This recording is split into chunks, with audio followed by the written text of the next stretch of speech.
رسول اللہ صلی اللہ علیہ وآلہ وسلم نے فرمایا انما شفاء العی السؤال، کہ جب کوئی کسی مسئلے کو سمجھنے سے عاجز آ جائے تو اس کی شفا، اس کی تشفی سوال کرنے سے ہوگی۔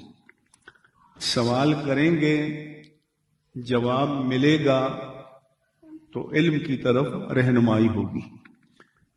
اس لیے فرمایا کہ فَاسْأَلُوا أَهْلَ الذِّكْرِ إِن كُنتُمْ لَا تَعْلَمُونَ، اگر تم کسی مسئلے کو نہیں جانتے تو اہل ذکر سے، اہل علم سے سوال کرو، پوچھو۔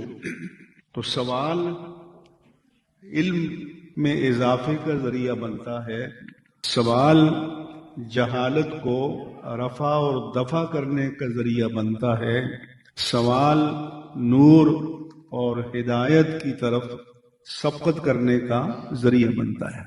کبھی تو سوال نامعلوم کو معلوم کرنے کے لیے ہوتا ہے، اور کبھی سوال قابلیت کو جانچنے اور جاننے کے لیے ہوتا ہے۔